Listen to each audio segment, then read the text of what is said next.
and today we are going to start our second chapter of the second unit, that is Introduction and Study of Bhagavad Gita, including memorization of selected Slokas.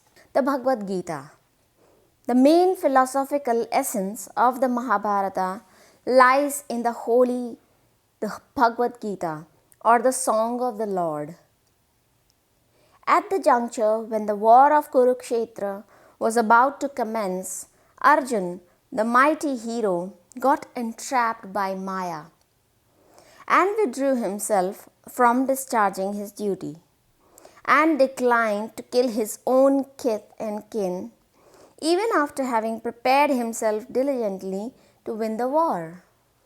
Although victory was certain for the Pandavas, Arjun could find no valid reason to justify the imminent bloodshed.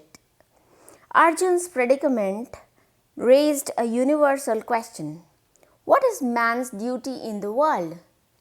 The Bhagavad Gita emerged when Lord Krishna, driven by the faultlessness of his favorite disciple Arjun, answered his questions and clears his doubt to enlighten him. The three streams of yoga, according to the Bhagavad Gita. In the process of convincing Arjun to fight to wage the war, Lord Krishna explains the three paths of yoga: Karma Yoga, Bhakti Yoga, and Dhyan Yoga. Karma Yoga. The Bhagavad Gita is a text of yoga which emphasizes action. The choice is not between action and inaction of man. The choice is only as regards the type of action and the attitude towards action. In the explanation of these two, we get the essence of Karma Yoga. All our karmas or actions inevitably generate sanskaras, which in turn give rise to further karmas and further sanskaras. Thus, we get bound in this chain of karma, sanskaras, karma, leading to the seemingly never-ending cycle of birth, death, rebirth. Thus, our karmas bind us because of generating sanskaras. The Bhagavad Gita defines yoga as karmasu kaushalam, skill or dexterity in action. The action or karma is skillful if it ensures that there are no sanskaras generated by it. Lord Krishna explains to Arjun that such skill or dexterity in action is possible when we do not expect any fruits from our actions. When we do our duty for the sake of duty, there is no expectation of fruits, and hence we can then become free from the said bondage. Arjun, being a warrior, fighting is his duty. Hence, when he fights for the sake of fighting, it is an example of karmasu kaushalam. Thus, the path of karma or karma yoga entails performing one's duty without expecting fruits from such action. Bhakti Yoga. The path of bhakti or devotion is termed as Bhakti Yoga. This involves surrendering oneself completely at an altar such that there is no doer or enjoyer of the action in oneself. Therefore, in the acts of such a bhakta, there is no possibility of sanskaras arising. Hence, he or she is free from the chain of birth, life, death, rebirth, cycle. The following are the 9 ways involved in Bhakti Yoga: Shravanam, Kirtanam, Smaranam, Padasevanam, Archanam, Vandanam, Dasyam, Sakhyam, Atmanivedanam. The four types of bhakta may be considered to be as follows: Artha, Jigyasu, Artharthi, Jnani. Jnana Yoga. Jnana Yoga is the path of jnana or knowledge. The path involves intellectual inquiry into the reality of the world as well as of oneself. It finally leads to the conclusive answer to the question, who am I?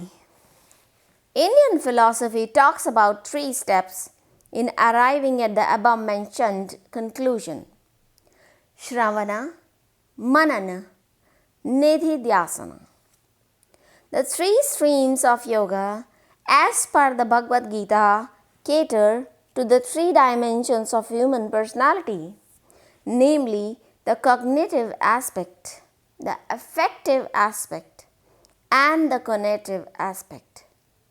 Every individual has one or the other of these 3 aspects dominant in his or her personality. Therefore, for one who is intellectually oriented, Dhyan Yoga is well prescribed, Bhakti Yoga for one emotionally oriented, and Karma Yoga for the action oriented. The Bhagavad Gita thus provides for all kinds of human beings. Concepts in Bhagavad Gita. Karma. In Sanskrit, karma means action. It comprises mental and physical action. Thinking and feeling are also karma. However, karma not just means action, but also the results of the action. These results are of 2 types: karma phal and karma sanskara. Karma phal is immediate, like when we drink water, the thirst is quenched. Karma sanskara refers to the deep impressions left in the mind of the karma. The law of karma says that the consequence of every action has to be borne by the doer. In other words, the sanskaras had to be nullified by appropriate consequences. These consequences in turn become fresh karmas, generating once again the sanskaras. Thus, the chain of karma, sanskara, karma is never ending. This explains rebirth in one life after another. Action is karma. Inaction is akarma. Wrong or bad action is vikarma. Sthit pragya. The Sanskrit term means equanimity or even-mindedness. Yoga requires the spiritual aspirant to remain unruffled at all times and in all conditions. Only then one can attain everlasting peace and eventually realize his true nature. However, worldly people get swayed by the joys of success and sorrows of failure. To arrive at this state, the seeker must adopt vairagya and abhyasa. There should not be any attachment to any kind of work. The seeker should be ready to leave the work at any time without any remorse if circumstances demand him or her to do so. This comes by practicing vairagya. A true vairagi must be like a soldier, ready to obey the divine call and act on it.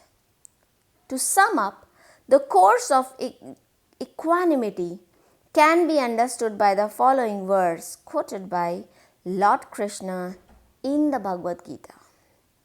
Yogastha kuru karmani sangam tyaktava dhananjaya siddhya siddhyo samo bhutva samatvam yoga uchyate. That is, perform action, O Dhananjay, dwelling in union with the divine, renouncing attachments, and balancing evenly in success and failure. Equilibrium is yoga. This is the 48th Sloka of chapter 2 in the Bhagavad Gita. Now comes Bhakti. This path appeals particularly to those of an emotional nature. Though many Jnana and Karma yogis have been adept in Bhakti, the Bhakti yogi or Bhakta is motivated mainly by the power of love and sees God as the embodiment of love. Through prayer, worship, and ritual, the Bhakta surrenders himself to God, channeling and transmuting his emotions into unconditional love or devotion. Chanting or singing the praises of God forms a substantial part of Bhakti Yoga. Mirabai, Tulsidas are some of the great bhaktas that continue to inspire many devotees by their unmatched devotion. So now I'll be telling you about some of the selected sutras of the Bhagavad Gita which need to be memorized. The first one is which gives the definition of yoga. It is Sutra number 48 of the second chapter. Yogastha kuru karmani sangam tyaktava dhananjaya siddha siddhyo samo bhutva samatvam yoga uchyate. As I already mentioned in the last lecture, this is the definition of yoga according to the Bhagavad Gita. The second definition of yoga according to Bhagavad Gita is Sutra number 50 in the second chapter. That is, Buddhi yukto jahatih ubhe sukrit dushkrite tasmadogyay yujyasva yoga karmasu kaushalam. Now comes the 17th shloka of 6th chapter. Yuktahar viharasya yukta cheshtasya karmasu yukta swapnabodhayasya yogo bhavati dukhaha. We need to memorize the sutra number 22 of chapter 2.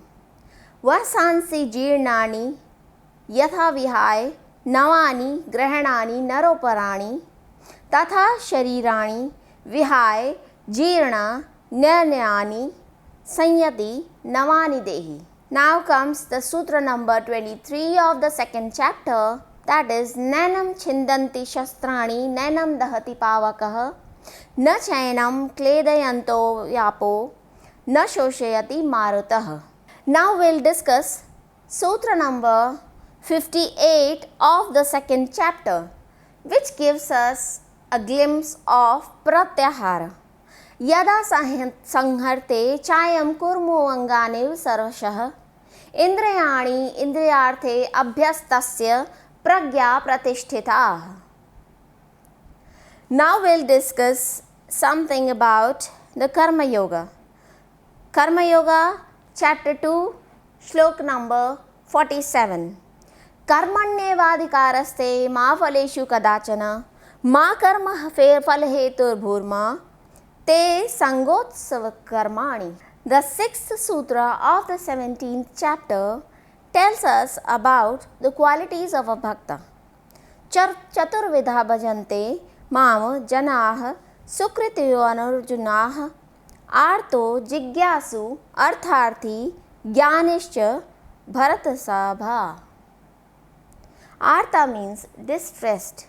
Jigyasu is a curious person. Artharthi, desirer of wealth. Jnani, searching for knowledge.